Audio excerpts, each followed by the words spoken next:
귀한 찬양 감사드립니다. 오늘 할렐루야 찬양대가 원래도 잘하시지만 오늘 더 잘해서 이렇게 봤더니 새 얼굴들이 굉장히 많네요. 그것도 보니까 다 청년들로만 어떻게 또 쏙쏙 채우셔가지고 참 보기가 좋고 너무 듣기 좋은 찬양이었습니다. 우리 또 이렇게 청년들이 사실은 쉽지 않은 게요, 3부 예배 드리고 얼마 안 있다 청년 예배를 또 드려야 되는데 일찍 와서 찬양 3부 찬양들을 섬기고 그리고 또 빨리 밥 먹고 또 이렇게 청년 예배 드리고 하는 게 결코 쉽지 않은데 이렇게 또 시간을 내어서 섬겨주고 또 함께 예배에 함께 해주어서 참 감사한 마음입니다. 앞으로 우리 할렐루야 찬양대 찬양 가운데 더 힘이 있고 더 능력이 있을 줄로 믿습니다. 제가 이제 김해 교회 사역을 시작을 하고 제일 열심히 했던 사역 중에 하나가 이제 신방을 다니는 거였습니다. 지금 이제 부임 신방이 계속되고 있는데 조금 이제 변수가 있어서 아마 올 가을까지 이제 진행을 해야 될 것 같은데, 신방을 하면서 이렇게 주로 차를 타고 다니죠. 이게 차를 타고 이렇게 김해 이곳저곳을 가다 보면 우리 같이 신방을 다니시는 권사님, 집사님들이 제일 많이 하시는 말씀이 있습니다. 지금은 삼교구 신방 중인데 삼교구는 주로 내외동 쪽에 많이 계시거든요. 그래서 이제 삼교구 신방을 쭉 하다 보면 꼭 신방 한 번은 늘 하시는 말씀이 내외동은 허벌판이었다. 그 말씀을 늘 하세요. 그래서 내외동은 허벌판이었다는 말씀을 하시면 세트처럼 같이 오는 게 3계에는 공병학교가 있었다. 저는 이제 잘 그림이 그려지지를 않죠. 그래서 그렇게 말씀을 하십니다. 그러다 한 번씩 이제 주촌으로 갈 때가 있어요. 그러면 주촌은 지금도 아파트 반, 그 다음에 허벌판 반인데 늘 주촌은 원래 아무것도 없었다. 그리고 장유는 김해로 쳐주지도 않았다. 이제 이런 말씀들을 주로 많이 하십니다. 그래서 이제 그런 말씀을 들으면서 혼자 이제 상상을 해보죠. 김해의 옛 모습은 어떤 모습이었을까? 제가 이제 작년 4월에 김해 교회에 부임을 하게 되면서 올 때에 제 주변에 있는 지인들이 김해에 대해서 나름대로 알아보고 저한테 제일 많이 했던 말이 김해 평야였습니다. 그래서 저는 김해에 오면 전부 다 농사 지으실 줄 알았어요. 근데 저는 아직 신방하면서 한 번도 농사가 취미는 있지만 업으로 농사 짓는 분은 보지를 못했거든요. 그래서 이게 참 많이 바뀌는구나. 예전에는 허벌판이었고 논밭이었고 농사를 짓던 곳들이었지만 어느 순간 웬만한 경기도 수도권의 도시보다 김해의 아파트가 훨씬 많습니다. 그렇게 도시가 빠르게 변화되어지고 우리의 눈으로 보이는 것, 또 우리가 느끼는 것, 이런 것들이 참 많이 변하고 영원한 것은 없다라고 하는 생각들을 참 많이 하게 됩니다. 근데 꼭 눈에 보이는 것만 그런 것 같지는 않습니다. 또 우리의 감정도 영원한 것은 없습니다. 제가 청년부 지도를 좀 오래 했는데 청년 사역을 하다 보면 굳이 우리 청년들이 티를 내지 않아도 연애 시작하는 애들은 얼굴 보면 알 수 있습니다. 그리고 나서 얘하고 만나는 거 얘기 안 해줘도 웬만하면 압니다. 감출 수가 없는 거예요. 그만큼 좋은 거죠. 그냥 보면 늘 같이 다니고 붙어 있고 그렇게 다니는 친구들을 많이 봅니다. 그런데 어느 날 보면 표정이 안 좋아서 보면 헤어졌어요. 근데 이제 둘 다 마음이 변하는 경우도 있고 한쪽만 마음이 변하는 경우도 있는데, 둘 다 마음이 변하면 그래도 수습이 좀 쉬운데요. 한쪽만 마음이 변하면 차인 친구가 찾아와서 웁니다. 목사님, 저 죽을 것 같아요. 근데 아직 죽은 놈은 한 놈도 못 보긴 했는데 이제 막 죽을 것 같다 그러면서 눈물도 흘리고 세상 끝난 것처럼 보이는데 어느 날 얼굴에 생기가 돕니다. 새 사람이 생긴 거죠. 이제 곧 죽을 것 같다라는 친구가 얼마 안 있으면 또 새 사람이 생겨서 또 새로운 사랑을 시작을 합니다. 여러분, 그래서 좀 오래된 광고 문구기는 한데 아주 유명한 광고 문구 중에 그런 말이 있습니다. 사랑은 움직이는 거야. 여러분, 그래서 이 영원할 것 같은 사랑이라고 하는 감정도 사실은 영원하지 않습니다. 우리가 보고 느끼고 마음속에 품는 것들 중에 영원한 것 없습니다. 생각해보면 많은 것들이, 거의 대부분의 것들이 바뀌고 변화되어지는데요. 오늘 이 본문을 통해서 이 영원함에 대해서 좀 함께 나누어 보려고 합니다. 영원하지 아니한 모든 것들과 그 가운데에서 영원한 한 가지에 대한 말씀들을 오늘 함께 좀 나누어 보려고 하는데요. 오늘 우리가 같이 읽은 본문 이사야 40장 6절부터 8절까지의 말씀에서 8절 말씀은 굉장히 유명한 말씀이어서 아마 한 번쯤은 다 들어보셨으리라고 생각합니다. 우리 40장 8절 말씀 같이 한번 읽어보겠습니다. 시작.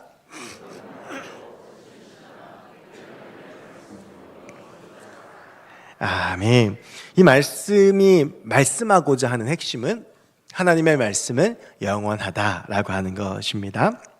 그런데 그 말씀을 극대화하기 위해서 앞에 영원하지 않은 것들을 이야기하면서 대비해서, 그래서 하나님의 말씀이 영원하다라고 이야기를 하죠. 그래서 풀은 마르고 꽃은 시드나, 여러분 우리가 왜 풀이 무성하지만 그 풀이 언젠가 마를 때가 있고 꽃이 아름답지만 그 꽃이 언젠가도 시들 때가 있지 않습니까? 그래서 풀은 마르고 꽃은 시들지만 하나님의 말씀은 영원하다라고 이야기를 하는데요. 이 8절 전에 7절을 보면 풀은 마르고 꽃이 시듬은 여호와의 기운이 그 위에 불미라.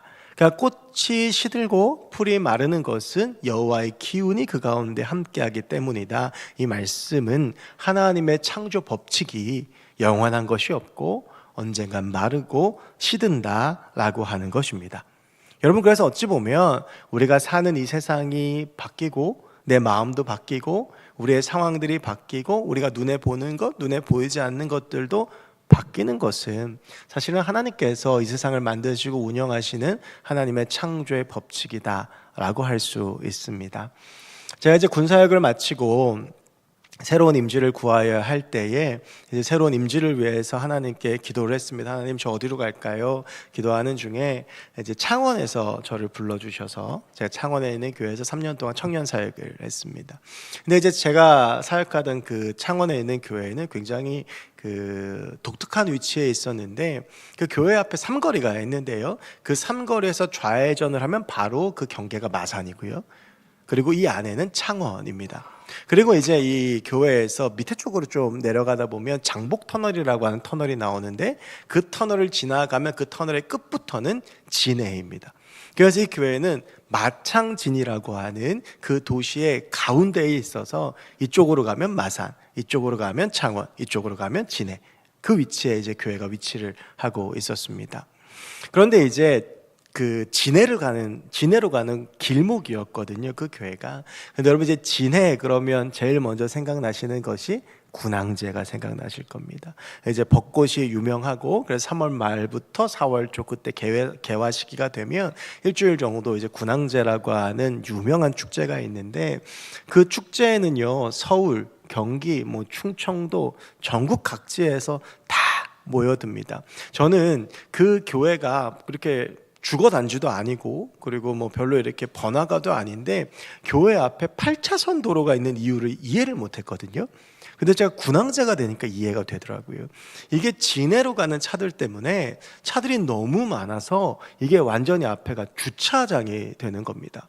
그래서 저희 그때 사역하던 교회에서 사택까지가 차로 5분이면 갈 수 있는 거리였는데 제가 그 분위기 파악을 못하고 차를 갖고 출근을 했다가 2시간이 걸린 적이 있습니다. 꼼짝을 못해요. 근데 이제 그 진해로 가는 길이다 보니까 저희 교회 앞에도 양쪽 그 8차선 도로 끝으로 가로수가 쫙 있는데 그 가로수가 모두가 다 벚꽃나무입니다. 저는 태어나서 벚꽃이 그렇게 피는 거를 처음 봤고요. 아, 벚꽃이라는 게 이렇게 예쁘구나. 그래서 사람들이 벚꽃을 보러 이렇게 모여두는구나 라고 하는 것을 그때 처음 느꼈습니다.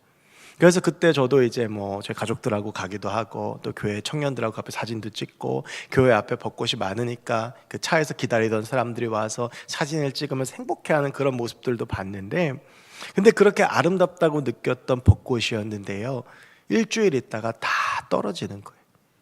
사람들이 그 벚꽃 보려고 몇 시간을 거쳐서 서울에서 창원까지 오고 그리고 뭐 그 주차장 같은 그 도로를 지나가서 거기서 그렇게 사람들에 치이면서 벚꽃 구경을 했는데 그 아름다워 보였던 그 벚꽃이 일주일 지나니까 다 떨어지고 말았습니다.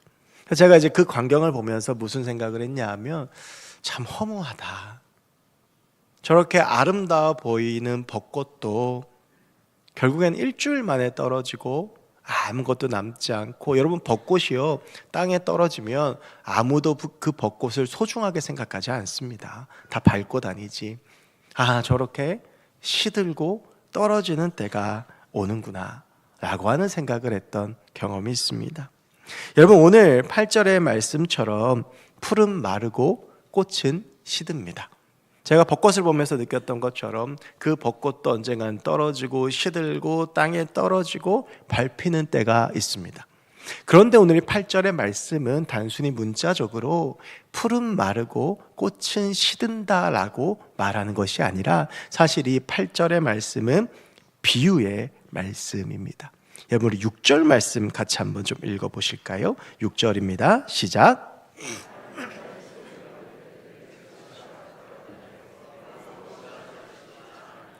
이르되 모든 육체는 풀이요 그의 모든 아름다움은 들의 꽃과 같으니. 아멘.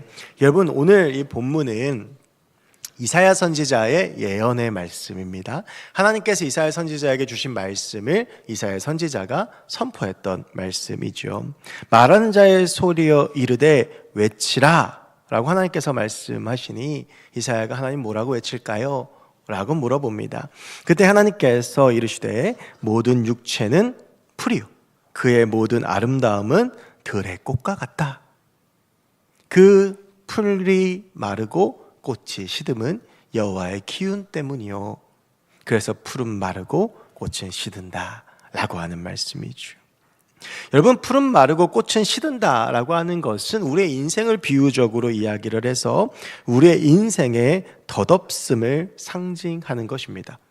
영원할 수 없고, 그리고 내 힘으로 무언가를 할 수 없고, 그리고 언젠가는 지고 떨어지고 끝이 있는 그 인생에 대해서 이야기를 하고 있다라고 하는 것이죠. 아무리 아름다웠던 인생의 영광도 영원할 수 없고 아무것도 아니라고 하는 것을 오늘 이사야 선지자는 선포하고 있는 것입니다. 여러분 이러한 이사야 선지자의 선포는 이사야가 사역을 하면서 경험했던 세 가지의 큰 사건과 연결이 되어집니다. 아마 이사야가 이 말씀을 선포하면서 본인이 경험했던 그 세 가지의 사건에 대해서 생각하고 선포했을 것이라고 생각이 드는데요. 이 이사야가 주로 활동했던 시기는 남유다의 왕 히스기야 때입니다. 그래서 이사야가 사역을 할 때에는 역사적으로 아주 큰 사건이 세 개가 있었습니다. 첫 번째는 열왕기하 17장에 나오는 사건인데 북이스라엘이 망하는 사건입니다. 여러분 이제 이스라엘 백성들이 사사시대를 거치면서 하나님께 계속 우리에게도 왕을 달라라고 요청을 하고 하나님께서는 이스라엘 백성들에게 왕을 허락하십니다. 그 왕이 사울 왕이죠. 그 사울 왕이 전쟁을 하다가 결국 그곳에서 하나님께 버림을 받고 죽게 되고요. 다윗이 왕이 되고 그리고 다윗의 뒤를 이어서 솔로몬이 왕이 되며 솔로몬의 뒤를 이어서 솔로몬의 아들인 르호보암이 왕이 됩니다. 근데 이 르호보암 때에 백성들의 불만이 아주 많았습니다. 왜냐하면 솔로몬이 7년 동안 이 성전을 건축하면서 너무너무 많은 고생들을 했기 때문에 거기에 대한 불만도 많았고, 그래서 르호보암이 조금 더 편하게 해주길 원했습니다만 르호보암이 내 아버지는 채찍으로 다스렸지만 나는 너희를 정갈 채찍으로 다스리겠다라고 하면서 오히려 더 혹독하게 다루니까 반란이 일어나죠. 그래서 이 반란 때문에 북이스라엘과 남유다로 나눠지게 됩니다. 그리고 대부분의 이스라엘의 근간은 12지파인데요. 대부분의 지파, 10개의 지파는 함께 모여서 여로보암을 왕으로 세우고 북이스라엘이 되고, 그리고 이제 다윗의 지파였던 유다 지파와 그리고 거의 존재감이 없었던 베냐민 지파만 남유다에 남게 되죠. 그래서 북이스라엘이라고 하는 나라가 사실은 훨씬 더 남유다보다 강성하고 큰 국가였다고 볼 수 있습니다. 그런데 그 북이스라엘이 왕들이 하나님 앞에 온전히 서지 못함으로 많은 혼란 가운데 있고, 북이스라엘에 모두 19명의 왕이 있었지만 왕조가 8번이 바뀝니다. 이거는 성이 바뀌었다는 얘기에 우리식으로 말을 하면, 그러니까 거의 다른 국가가 세워졌다라고 하는 것이고, 얼마나 정치적으로 혼란스러웠냐 하면 가장 짧게 통치했던 왕이 7일 동안을 다스립니다. 그러니까 얼마나 이게 정치적으로 혼란스럽고 힘들었는지를 잘 보여주는데, 그런데 그때 북이스라엘의 13번째 왕으로 여로보암 2세가 등극을 하는데요, 그 혼란스러웠던 북이스라엘 정치 상황 속에서 여로보암 2세는 무려 41년 동안 통치를 합니다. 그만큼 통치력이 있었고, 그만큼 정치를 잘했고, 그만큼 능력이 있어서 북이스라엘이 굉장히 경제적으로 풍요로웠고요, 이따 말씀드리겠지만 남유다는 그때 경제적으로 굉장히 어려웠거든요. 북이스라엘은 경제적으로 굉장히 풍요로웠고, 잃어버렸던 영토도 다 회복을 했고, 나라가 굉장히 잘 살았습니다. 여러분, 이렇게 훌륭한 왕이 나타나서 이제 이 국가가 이렇게 발전을 됐으니 이제 잘 될 일만 남았잖아요.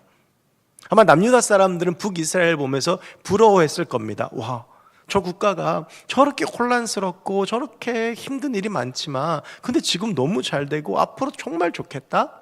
근데 여러분, 여로보암 2세가 죽고 나서 30년 있다가 나라가 아수르에 의해서 망하고 맙니다.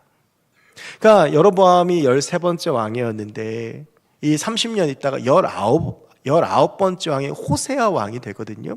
그러니까 이 30년 동안 왕이 6명이 있었던 거예요. 그토록 극심한 혼란을 겪다가 결국에는 그 강성했던 북이스라엘이 아수르에 의해서 망하고 맙니다. 영원해 보이는 왕국이었지만 그 왕국의 영광도 영원하고 그 국력도 강함도 영원한 것처럼 보였지만 급속도로 망하다가 망하는 것을 이사야가 본 것이죠. 여러분, 두 번째로 이번엔 남유다가 경험한 일입니다. 열왕기하 18장 19장에 북이스라엘 패망 이후에 바로 나오는 사건인데요, 아수르가 북이스라엘을 무너뜨렸으니까 당연히 다음 목표는 어디겠습니까? 남유다겠죠. 그래서 남유다로 사네립이 군대를 이끌고 쳐들어오는데 그 군대가 몇 명이었냐면 18만 5천 명이었습니다.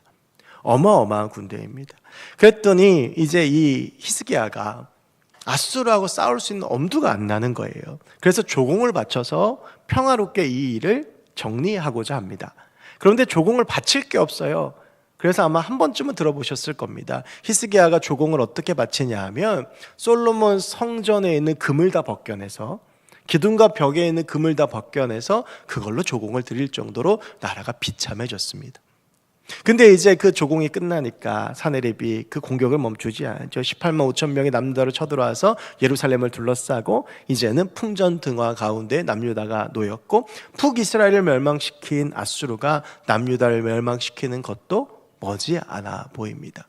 그럴 때 이사야가 히스기야에게 하나님의 말씀을 선포하고 히스기야가 옷을 찢고 하나님 앞에 기도하고 회개하고 구했더니 어떤 일이 벌어지냐 하면 열왕기하 19장 35절의 말씀인데요, 이 밤에 여호와의 사자가 나와서 아수르 진영에서 군사 18만 5천 명을 친지라 아침에 일찍 일어나 보니 다 송장이 되었더라. 18만 5천 명이 쳐들어와서 답이 없어 보이는데 히스기야가 이건 우리는 끝났다라고 생각했던 그 시점에 옷을 찢고 하나님 앞에 간절히 기도하는 게 구했더니 여호와의 사자가 나와서 하룻밤에 아수르 군대 18만 5천 명을 몰살시킵니다. 사네립이 초라하게 아수르로 도망을 치지요. 그리고 거기에서 이방신의 신전에서 부하들에게 암살을 당해서 죽고 맙니다. 지는 것이 당연한 전쟁이었는데 이대로 망할 것 같은데 하나님께서 도와주시니 승리한 것입니다. 아수르가 이긴 것이 당연한 전쟁이었지만 하나님께서 남유다의 손을 들어주시니 아수르는 패배하는 것이죠. 여러분, 마지막으로 세 번째는요, 열왕기하 20장에 나오는 말씀인데 이제는 북이스라엘이 경험했고 남유다가 경험했고 이제는 히스기야 왕이 경험하는 사건입니다. 잘 아시는 사건입니다. 열왕기하 20장 1절을 보면 이사야가 히스기야에게 들어갑니다. 그리고 뭐라고 말하냐 하면 너의 집을 다 정리해라. 하나님이 너의 목숨을 거두어 가실 거다. 히스기야가요, 왕으로서 할 수 있는 것들도 있고, 그리고 지금 히스기야의 상황이 어떻습니까? 18만 5천 명하고 싸워서 이긴 상태잖아요. 다 할 수 있는 것처럼 보이는 상황이에요. 근데 그때 히스기야가 얼굴을 벽으로 향하여 들고 기도하기 시작합니다. 여러분, 얼굴을 벽으로 향한다면 자연스럽게 나머지 세상들과 나는 등지게 되는 것이죠. 하나님만 바라본다라고 하는 거예요. 그럴 때에 이사야가 이 말을 하고 나서 성 밖으로 나가기도 전에 여호와의 말씀이 그에게 임해서 내가 히스기야의 눈물을 보았고 내가 히스기야의 기도를 들었고 내가 그의 생명을 15년 연장시켜 주겠다 라고 이야기를 하고, 그렇게 히스기야의 생명이 15년이 연장됩니다. 국가의 흥망성쇠도 주님 손에 있고 사람의 살고 죽음도 주님 손에 있습니다. 우리 국가가 아무리 강한 것 같아도 하나님께서 도와주시지 않으면 약해지는 것이고, 우리가 아무리 약한 것 같아도 하나님이 도와주시니까 강하게 되는 것이고, 내가 아무리 많은 것들을 할 수 있는 왕의 위치라고 할지라도 하나님께서 목숨을 거두어 가시면 우리 인생은 거기서 끝나는 것이고, 하나님께서 내 생명을 연장시켜 주시면 우리는 더 살 수 있는 것입니다. 여러분, 우리가 사는 인생이 그러합니다. 이사야가 경험했던 이 사건들은 우리 인간의 육체와 우리 인간의 역사가 풀과 꽃과 같아서 언젠가는 시들고 지고 만다는 사실을 잘 보여줍니다. 여러분, 그런데 우리는 어떻습니까? 우리는 살아가며 마치 우리가 살고 있는 지금이 영원할 것처럼 살아갑니다. 그러니까 욕심도 부리고 다투기도 하고 내 마음대로 안 되면 속상하기도 하고, 어떻게든 저 사람을 끌어내려서 내가 높아지고 싶고, 내 마음을 다 표출해야 되고, 내가 세운 목표가 이루어지지 않으면 세상이 다 무너진 것 같고, 세상에 대해서 집착하고 세상에서 붙잡고 놓지 못하는 것입니다. 여러분, 그런데 오늘 말씀처럼 우리의 인생은요, 언제 어떻게 끝날지 아무도 알지 못하고, 사실은 우리가 숨을 쉬는 것조차도 내 마음대로 할 수가 없습니다. 여러분, 그런데요, 오늘 말씀이 여기에서 끝나면 우리는 불교 같은 종교와 다를 바가 없습니다. 인생 무상, 모든 것은 아무것도 아니다. 여러분이 불교에서 구하는 깨달음이 그거거든요. 그래서 모든 집착을 끊어버리고 인생의 덧없음을 기억하고 모든 욕심을 내어놓고, 그러니까 제 기준엔 그렇게 맛없는 야채만 들어간 비빔밥을 먹고도 만족할 수 있고. 여러분, 근데요, 우리는 그래, 내 인생이 덧없지, 내 인생에 내가 아무것도 할 수 없지, 그걸로 끝나는 인생이 아닙니다. 오늘 우리의 인생이 풀과 같고 꽃과 같다고 말씀하시면서 우리 주님께서 이사야를 통해서 주시는 7절의 말씀이 무엇이냐 하면, 풀이 마르고 꽃이 시드는 것은 그 위에 여호와의 기운이 불미라. 우리의 인생이 하나님 손에 달려있다라고 하는 것입니다. 여러분, 이 여호와의 기운이라고 하는 것은 성령을 의미합니다. 하나님께서 우리에게 생기를 주시고 은혜를 주시고 능력을 주시면 우리는 그 가운데 능력 있게 살아갈 수 있는 것이고, 또 하나님의 때가 되어서 하나님께서 우리의 힘을 빼시고 우리 가운데 하나님의 은혜들을 부어주시면 또 그 가운데서 끝도 있을 수 있다라고 하는 것이죠. 여러분, 우리 성경을 보면 성경에서 가장 많은 걸 누렸던 사람이 누구냐 하면 솔로몬입니다. 많은 재산을 가지고 금 세입금만 666달란트, 금 1달란트가 거의 7억에 가깝다고 제가 말씀을 드렸잖아요. 금방패 300개가 늘 호위하고 후궁하고 첩이 1000명입니다. 전무후무한 풍요를 누렸던 것이 솔로몬입니다. 여러분, 그런데요, 그렇게 전무후무한 삶을 누렸던 그 솔로몬이 인생의 마지막에서 기록한 전도서에서 이렇게 말씀을 시작하죠. 헛되고 헛되고 헛되고 헛되니 모든 것이 헛되도다. 이 전도서 1장부터 12장까지의 이 짧은 말씀에 헛되다는 말이 무려 54번이 나옵니다.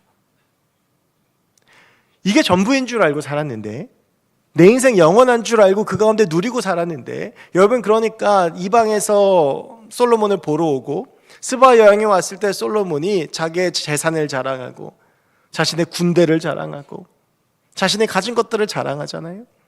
그런데 솔로몬이 그렇게 살다가 인생의 마지막 때가 돼서 내가 죽으려고 하니 이 모든 것이 결국은 다 헛되다라고 하는 것을 그제야 깨달은 겁니다. 그리고 나서 솔로몬이 전도서 12장 1절과 2절에서 마지막으로 이렇게 권면을 하죠.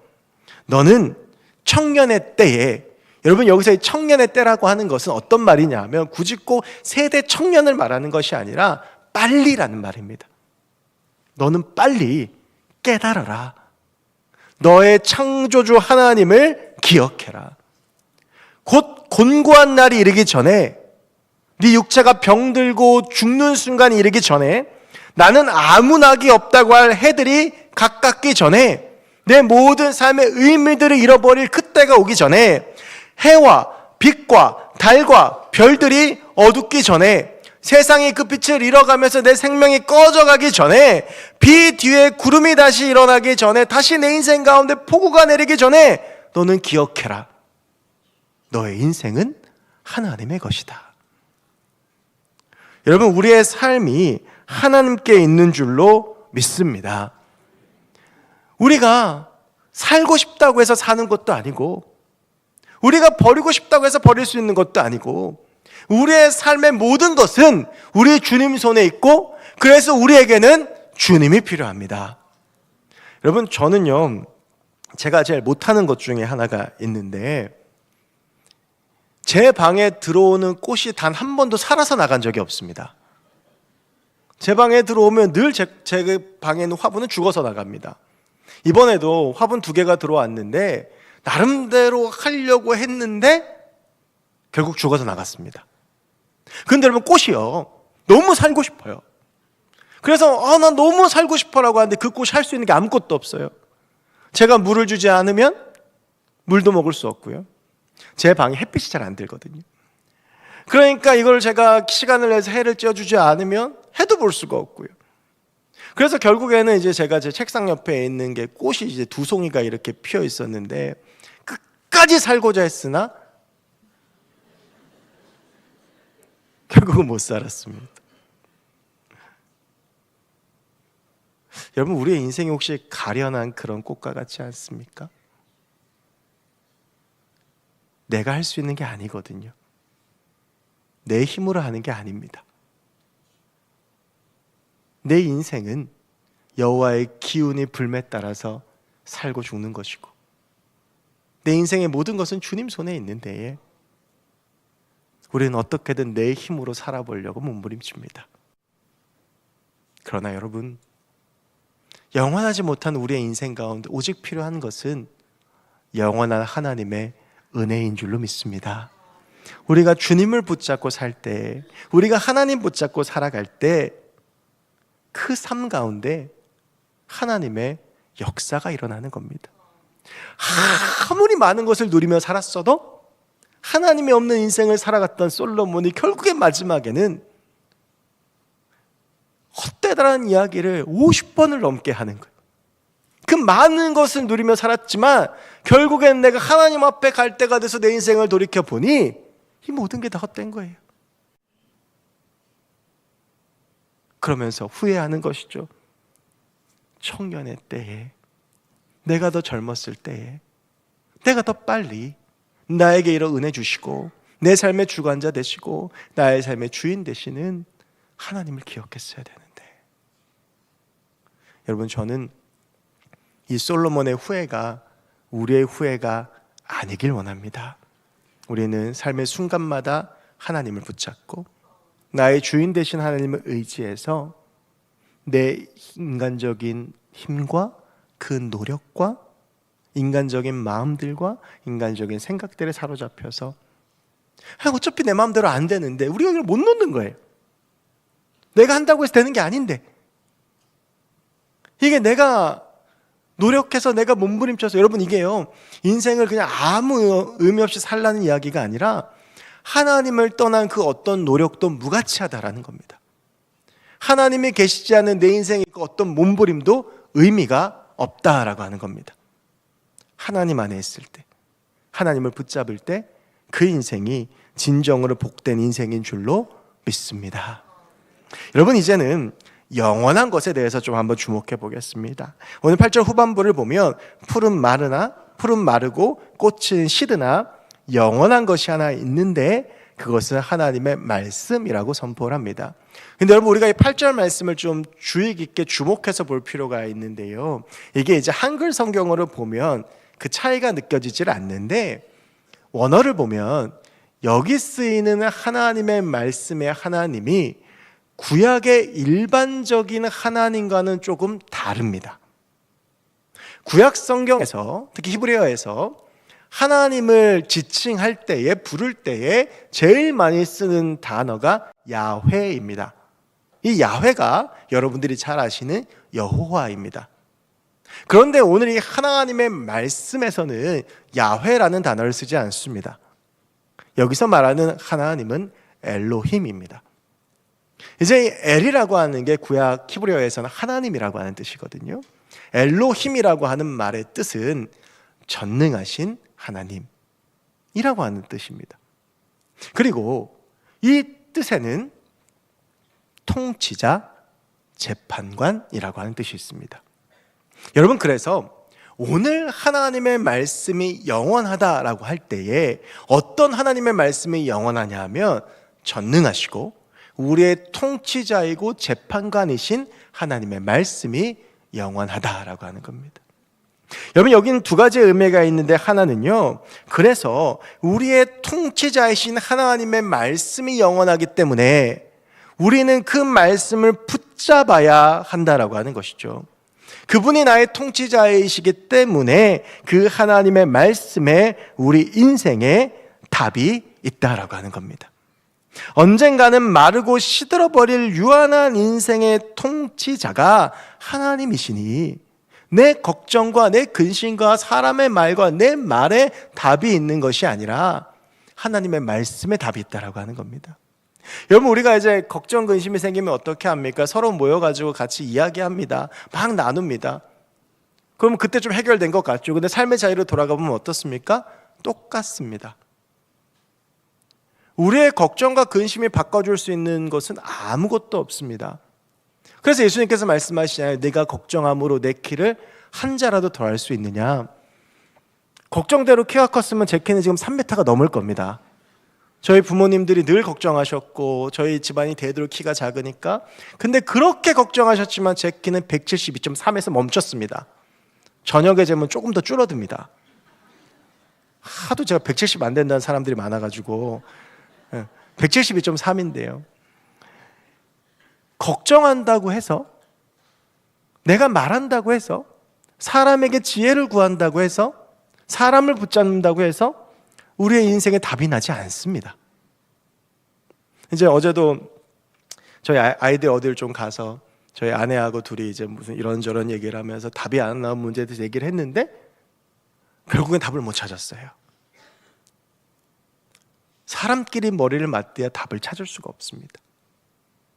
그러다가 이제 자려고 이렇게 누워서 이런저런 생각을 하는데 그때 하나님께서 제게 주셨던 말씀이 뭐였냐 하면 로마서 8장 말씀인데, 말할 수 없는 탄식으로 성령이 우리를 위해 기도하고 계신다. 그 말씀을 듣고 이제 좀 마음의 평안을 안고 잤는데요, 오늘 1부에 이렇게 앉아갖고 말씀 준비를 하고 있는데 1부 찬양대가 찬양했던 찬양이 누군가 널 위해 기도하네 였습니다. 참 힘든 마음 부여잡고 그래도 주의 말씀 가운데서 위로를 얻고 잤더니 예배 시간에 하나님께서 이렇게 위로를 해주시는구나 라는 생각이 들더라고요. 지난 특세 때 어떤 한 분께서 저한테 그런 말씀을 하셨습니다. 그날 밤에 내가 굉장히 고민하고 걱정한 게 있는데 다음날 새벽 말씀을 듣는데 해결이 됐다는 거예요. 저는 그분의 고민이 뭔지도 모르고 걱정이 뭔지도 몰라요. 근데 하나님의 말씀을 선포했고 그분이 하나님의 말씀을 붙잡으니 그 안에 하나님의 역사가 나타나는 거죠. 여러분, 우리의 인생의 답은 하나님의 말씀에만 있습니다. 영원하지 않고 어리석고 지혜롭지 못하고 내가 볼 수 있는 것만 보고 내가 경험한 것만 진리라고 생각하는 인간의 말은 절대 우리에게 답이 될 수 없습니다. 우리의 인생 가운데 오직 답이 되는 것은 단 한 가지, 전능하신 엘로힘 하나님의 말씀인 줄로 믿습니다. 여러분, 그러니까 우리가 인생 살다 어려운 일이 있으면 어떻게 해야 됩니까? 말씀 앞에 서 있어야 되는 거예요. 말씀 붙잡아야 되는 거예요. 그 말씀 앞에서 답을 찾고 그 말씀 가운데에서 살아있는 하나님의 말씀이 오늘 나에게 무엇이라고 말씀하시는가? 이 살아있는 하나님의 말씀이 나를 어디로 이끌어 가시는가? 이 살아있는 하나님의 말씀이 나에게 무엇을 계시하시는가? 이 살아있는 하나님의 말씀이 나에게 어떠한 계획과 뜻을 보여주고 계시는가? 우리의 인생의 답은 하나님의 말씀에만 있습니다. 사람의 말에 있지 않고, 사람의 지혜에 있지 않고, 세상의 지식에 있지 않고, 세상의 이성에 있지 않고, 책 속에 있지 않고, 우리의 인생의 답은 오직 하나님의 말씀에만 있습니다. 여러분, 그래서 우리는 문제 앞에서 주의 음성을 구해야 합니다. 문제 앞에서 하나님의 말씀에 귀를 기울여야 합니다. 문제 앞에서 하나님의 말씀에 집중해야 되고요, 힘들 때 주의 말씀을 붙잡아야 합니다. 그럴 때에 전능하신 하나님의 말씀이 내 안에 살아 역사해서 내 안에 말씀하시고 우리의 인생을 이끌어 가시고 우리의 인생 가운데 하나님의 은혜를 부어주실 줄로 믿습니다. 여러분, 두 번째는요, 이 말씀이 전능하신 하나님의 말씀이기 때문에, 영원하신 하나님의 말씀이기 때문에, 능력 있는 주의 말씀이기 때문에 영원하며 지금도 살아있다라고 하는 것입니다. 여러분, 그런 경험 해보신 적 있으시죠? 그 부부싸움 할 때 제일 많이 싸우는 것 중에 하나가 뭐냐 하면, 분명히 말했는데 못 들었다는 거, 그리고 분명히 말한 적은 없는데 들었다는 거. 이것 때문에 맨날 싸우잖아요. 여러분, 이게 사람의 말이 가지는 한계입니다. 그런데요, 하나님의 말씀은 영원합니다. 전능하신 하나님의 말씀이기에 전능하신 하나님은 아브라함에게 하셨던 그 약속을 수백 년이 지나서 여호수아 때에 이루셨습니다. 그리고 수천 년이 지난 예수님의 때에 그 말씀이 온전히 이루어집니다. 여러분, 하나님의 말씀은 그래서 지금도 살아있는 겁니다.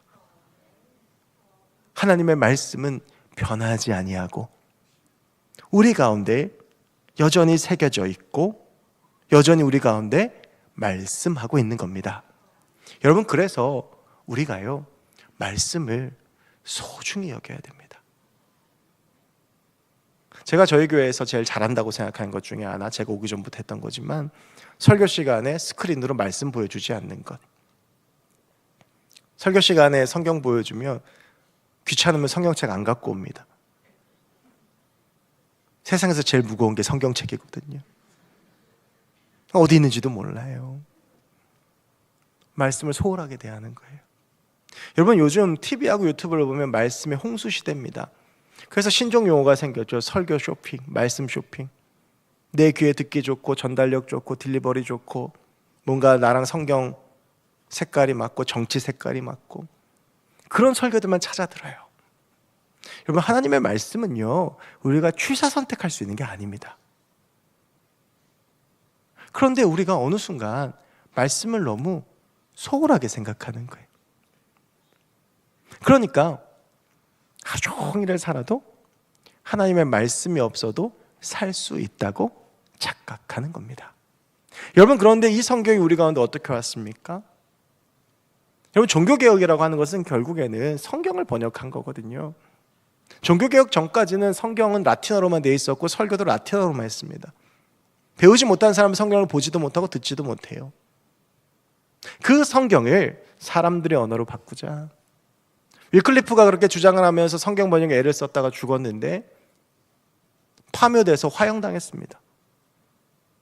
쯔빙글리아 야누스 성경 번역하다가 화형당해 죽었습니다. 여러분, 그렇게 하나님의 말씀을 번역하고 하나님의 말씀을 지키려는 그 사람들의 노력, 하나님의 말씀을 소중하게 생각하고 하나님의 말씀을 붙잡았던 그들 덕분에 오늘 우리에게 성경이 있는 거예요. 여러분, 지금도 북한 동포들은요, 이런 쪽지에다가 하나님의 말씀 몇 구절 적어서 가슴에 품고 평생을 삽니다. 그 말씀 보면서. 그것도 목숨 걸고요. 북한에서 탈북한 사람들의 소원이 성경책 한번 가져보는 겁니다. 마음껏 성경을 한번 보는 겁니다. 눈치 보지 않고. 여러분, 우리는 지금 하나님의 말씀을 어떻게 대하고 있습니까? 성경은 그저 돈 있으면 기독교 백화점 가서 쉽게 살 수 있는 것이고, 말씀은 그저 많이 들리고 많이 보이니까 너무 편하고 너무 쉽게 대할 수 있는 것이고, 그러니까 그게 쉬우니까 없어도 되는 것이고. 여러분, 혹시 우리가 하나님의 말씀을 액세서리처럼 취급하고 있지는 않습니까? 여러분, 하지만 오늘 성경 우리 가운데 분명히 말합니다. 세상의 모든 것들은 영원하지 않으나 오직 하나님의 말씀만 영원합니다. 그래서 우리가 이 말씀을 붙잡아야 하고, 이 말씀을 소중히 여겨야 하고, 이 말씀을 붙잡고 살아야 하는 겁니다. 하나님의 말씀은 있어도 되고 없어도 되는 게 아니라, 붙잡아도 되고 안 붙잡아도 되는 것이 아니라, 우리의 인생 가운데, 이 세상 가운데 영원한 단 한 가지입니다.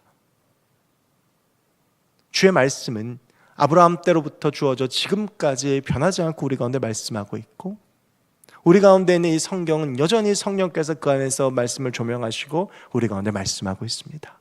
여러분, 우리가 하나님의 말씀을 소중히 여기고 하나님의 말씀을 우리의 인생 다에 꼭 붙잡고 살아가는 인생이 됐으면 좋겠습니다. 우리가 하나님의 말씀을 사랑하고 하나님의 말씀을 붙잡고 하나님의 말씀 가운데 살아가면 그 말씀이 우리 가운데 말씀합니다. 그 말씀이 우리를 이끌어갑니다. 그 말씀이 내 삶 가운데 은혜를 주고, 그 말씀이 내 삶을 주의 뜻 가운데 이끌어가며, 그래서 기적과 승리를 주는 줄로 믿습니다. 우리 하나님의 말씀 붙잡고 나아가 그 말씀으로 승리하는 우리 모두가 될 수 있기를 주의 이름을 간절히 축원합니다. 기도하겠습니다. 하나님, 감사합니다. 오늘 이 시간 우리가 함께 하나님의 말씀의 영원함과 우리의 영원하지 못함을 함께 나누었습니다. 하나님, 들의 풀과 꽃과 같은 내 인생, 꼭 주님이 필요하오니 오직 주님만 바라보며 주의 말씀 붙잡고 살아가게 하시고, 주의 말씀에 순종하며 주의 말씀을 소중히 여기고 주의 말씀 붙잡으며 하나님의 말씀으로 살아가 승리하는 우리 모두가 되게 하여 주시옵소서. 감사드리며 예수 그리스도의 이름으로 기도하옵나이다. 아멘. 우리 말씀 기억하시면서 주님 말씀하시며 같이 찬양하시겠습니다.